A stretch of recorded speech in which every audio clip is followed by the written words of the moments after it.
Cash generators क्या हैं, जो इसके नीचे वाला क्वाड्रेंट है, कि यूं समझिए कोई भी मार्केट जब कुछ अरसे तक फास्ट रैपिड ग्रोथ में रहती है तो अल्टीमेटली उसकी ग्रोथ रेट फिर कम होनी शुरू हो जाती है। पाकिस्तान में सेलफोन इंडस्ट्री की एग्जांपल लीजिए।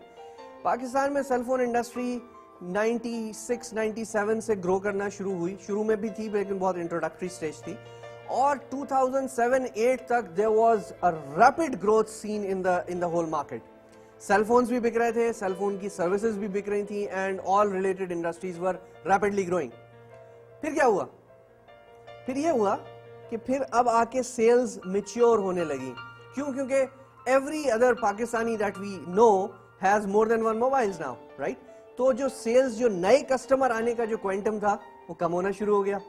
ये वो टाइम होता है जब मार्केट का growth rate, that is the vertical access, वो नीचे की तरफ आ जाता है। जो अगर आप अपने ग्राफ पे देखें तो अब क्या होगा कि जो बिजनेसेस आपके स्टार बने हुए हैं वो स्टार से मूव करेंगे और नीचे वाले क्वाड्रेंट में आ जाएंगे, जिसको हमने कहा हुआ है कैश काउ। कैश काउ को कैश काउ क्यों कहते हैं? एक रीजन तो ये है कि बीसीजी ने इसको कैश काउ नाम रख दिया इसलिए कहते हैं, लेकिन कोई वजह होगी कि वो इसको कैश काउ कहते हैं। The simple reason is that these are the businesses in the portfolio of a company which are actual cash generators. ये वो बिजनेसेस हैं जिनको इन्वेस्टमेंट कम चाहिए होती है और ये आउटपुट ज्यादा प्रोड्यूस करते हैं। क्यों? क्योंकि इनका, आप देखें, अगर अपने ग्राफ पे देखें तो इनका मार्केट शेयर हाई है, बट ये एक रिलेटिवली लेस कॉम्पिटिटिव मार्केट में है क्योंकि मार्केट का ग्रोथ रेट स्लो हो गया है। ऐसे बिजनेसेस को, अजम्पशन ये है कि ऐसे बिजनेसेस को आपको बहुत ज्यादा इन्वेस्ट नहीं करना पड़ता टू मेंटेन और to grow your market share. इसके एक राइट साइड पे एक क्वाड्रेंट और है जिसके ऊपर एक फैमिलियर सा एनिमल बना हुआ है और उसका नाम है dog. Dog is a situation जहां कोई बिजनेस ऐसी कंडीशन में आ जाए where the market is not growing quickly, it's a slow moving market and you do not have a big market share, you have a very small market share. ऐसी condition को कहते हैं हम, ऐसा अगर ऐसे कोई बिजनेसेस आपके हो तो हम उनको कहते हैं डॉग। डॉग एक ऐसी कंडीशन है जिन बिजनेसेस पे आप इन्वेस्ट नहीं करना चाहते, you don't want your cash cow to support the dogs, and usually organisations इससे डाइवेस्ट करती हैं। बट इन सम सिनेरियोज हम ऐसा भी देखते हैं कि कुछ कंपनीज डॉग को मेंटेन भी करती हैं। नाउ आइए इसकी कुछ एग्जांपल्स देख लेते हैं। अगर हम रैकेट बैंकीजर की बात करें, अच्छा मैं आपको ये यहाँ पे क्लियर कर दूं, ये जो भी मैं अभी आपको एग्जांपल्स दूंगा ये मेरी पर्सनल ओपिनियंस हैं और to the best of my knowledge these are based on the right facts and figures, and there is a possibility of someone feeling that there might be a slight difference in that. So now if we talk about Reckitt Benckiser, Reckitt Benckiser की एक product है जिसको हम कहते हैं Dettol liquid. वो जो शेव बनाने के लिए और जख्म पे लगाने के लिए और हर किस्म, सिर्फ खाने में नहीं डालते, बाकी हर जगह लगा देते हैं उसको। थोड़े दिन में शायद हमारी अम्मियां और बेगमात उसमें भी डालने लगे। However, Dettol is a product जिसको वो अगर ज्यादा मार्केट ना भी करें तो इट्स सेलिंग।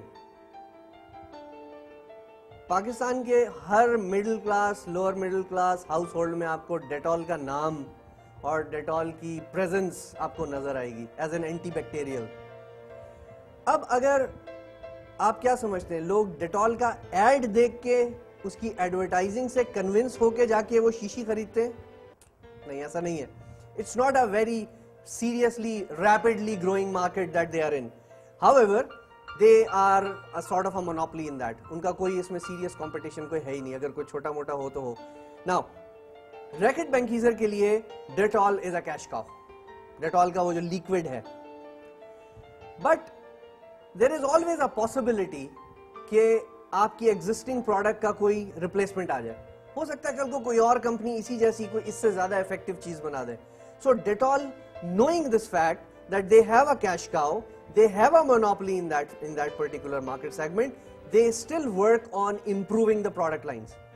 उन्होंने क्या किया, उन्होंने आज से कुछ साल पहले एक डेटॉल सोप इंट्रोड्यूस कराया, काफी साल हो गए इसको, और फिर एंटीबैक्टीरियल मार्केट में अब अच्छा खासा वो compete कर रहे हैं, लेकिन उनका जो सोप है वो अभी भी age of today cash cow नहीं बन सका।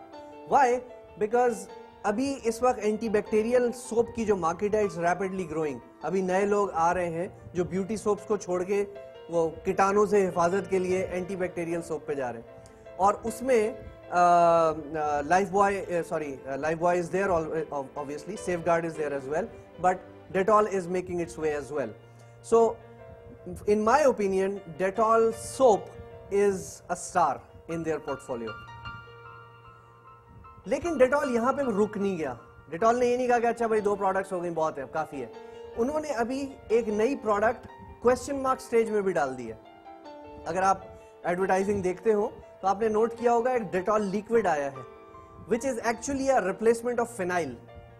और उसमें बेसिकली वो क्या कह रहे हैं कि वो जो फिनाइल की स्मेल होती है और वो जो उसकी एक थोड़ी सी एक्रिड सी स्मेल होती है चुभने वाली, उसको उन्होंने कम किया है और बड़ी प्लेजेंट स्मेल का एक एंटीबैक्टीरियल लिक्विड बना दिया जो मॉपिंग के लिए यूज होता है। ये प्रोडक्ट एक ग्रोइंग मार्केट में छोटा शेयर रखती है अभी age of today, but with a good marketing push racket मेरा ख्याल है ये समझता है कि आने वाले टाइम में this will move into this star quadrant. आइए अब बात करते हैं किसी डॉग की। वेल आपने बहुत सारे डॉग्स देखे होंगे, सुने होंगे, बहुत सारे डॉग के लतीफे भी हम सुनते रहते हैं। However in practical scenario, in my opinion, in my personal opinion, Unilever के पोर्टफोलियो पे अगर आप जाएं तो उनका maybe Close-Up is a dog, has become a dog. क्यों? Because Close-Up की जो प्रेजेंस है उसका मार्केट शेयर अब बहुत स्लो है, बहुत लो है। They do not have a significant market share. They have lost to Colgate, they have lost to a number of other toothpaste। और सिर्फ रीजन क्या है? आप ये सोच रहे होंगे कि अगर वो डॉग है तो उससे डाइवेस्ट क्यों नहीं करता यूनिलीवर। रीजन सिर्फ ये है कि अगर यूनिलीवर पाकिस्तान क्लोजअप से डाइवेस्ट कर जाए तो प्रॉबेबली वो एक कैटेगरी छोड़ देगा, फिर उसकी टूथपेस्ट कैटेगरी में कोई प्रेजेंस ही नहीं होगी। So they are maintaining a dog as long as it is making some money and अपना खर्चा खुद उठा रहा है, वो क्लोजअप को चला रहे हैं, ड्रैग कर रहे हैं। For how long that we don't no.